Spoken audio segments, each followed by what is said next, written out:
And I got his rookie baseball card down there. And then that's his, I took some pictures of it, but that's his bat, ball. But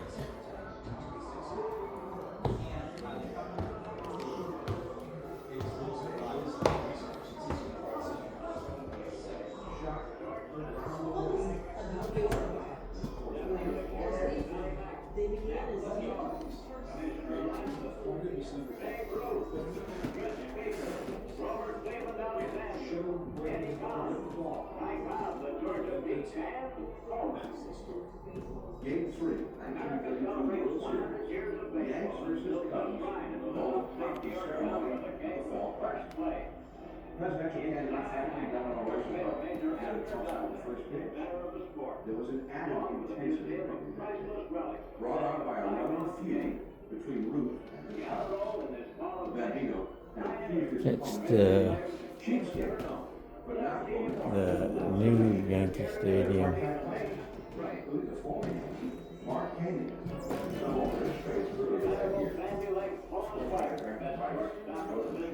Let's see.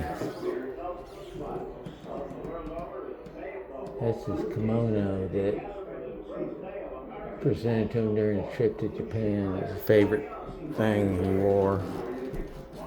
You can see it with the reflection, but it's a kimono. And there's a 60th home run.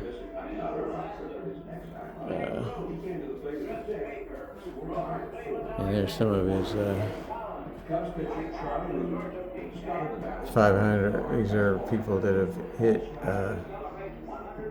500 home runs. There's Babe Ruth with a signature on it. I think that's Shoeless Joe Jackson, Willie McCovey. There's Mickey Mantle right there.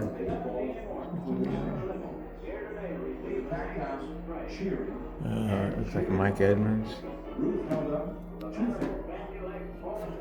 And here's his bats.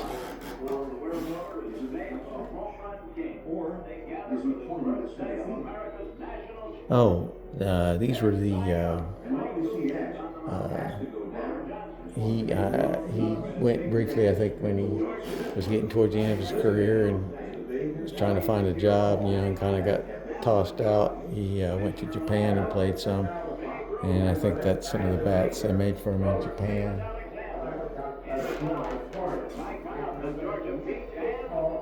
And there's the called shot baseball, 1932 World Series. That's the one where he called the shot that said, it's going to go out and, on or about October 2nd, so that'll be tomorrow. Greatest players the game has ever known. 17 and more, 11 or 11. Here today to receive the nation's praise. Pitcher threw the ball. His first home run. Best shortstop in the business. George Herman Root, Sultan of SWAT. Was in 1915, and his last home run, 714, was in 1935. Baseball celebrated big range. George Sisler, whose batting record still stands. 76-year-old Connie Mack. Napa Joy. There's looks like a cartoon. Chris Baker. Grover Cleveland Alexander. Eddie Collins. Ty Cobb, the Georgia Peach, and Homer. America celebrates 100 years of baseball. Called the Shot Theater.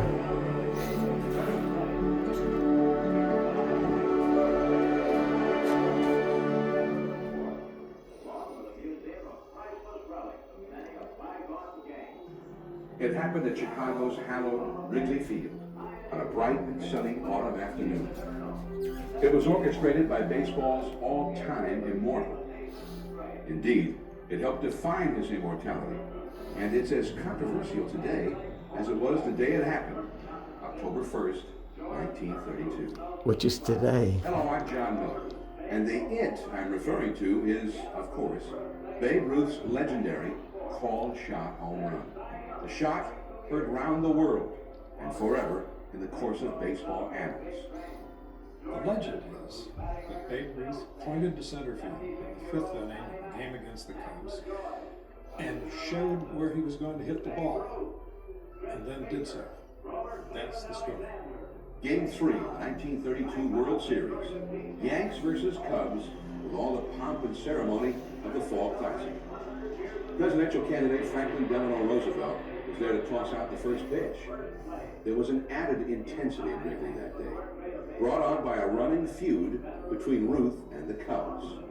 The Bambino had accused his opponents of being cheapskates for not voting a full World Series share for their part-time players, including the former Yankee, Mark Koenig, who'd come over in a trade earlier that year.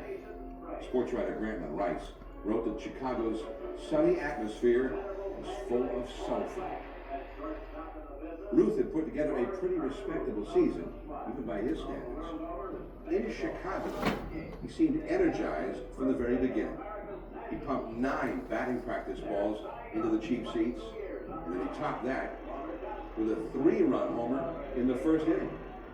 After barely missing another round tripper his next time up, he came to the plate in the 5th, score tied at 4, and it was 1 out. Cubs pitcher Charlie Root started the battle with a hard fastball right down the middle for a called strike. The Babe responded by extending his right hand, one finger raised, as if to acknowledge the count. With the bench jockeying cascading for both dugouts, Root teased Ruth with 2 balls before he slipped another strike by the slugger. So, Ruth and Root had arrived at the threshold of one of baseball's quintessential moments.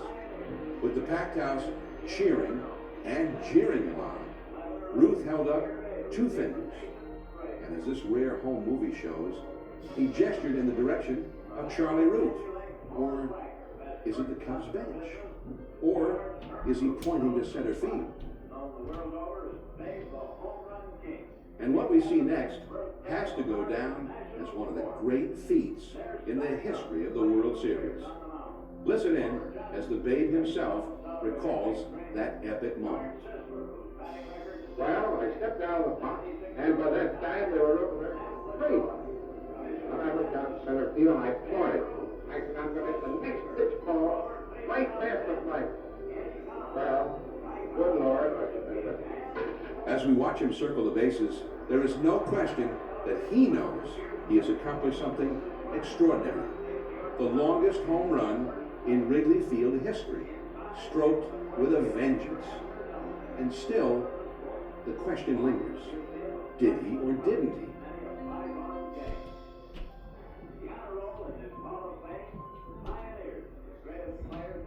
Pitcher threw the ball, Charlie Root, fine pitcher, swore that Ruth never called his shot, that he was gesticulating in some way because of the razzing he was getting from the Cub dugout. The man in the on-deck circle, a man named Lou Gehrig, a pretty good country ball player, swears Ruth did it. The next day he said, wasn't that something, that big monkey calling his shot and then hitting it? People are going to believe it if they want to believe it, and a great many people do. We will never know the truth. The fact is, it's either true or it should have been.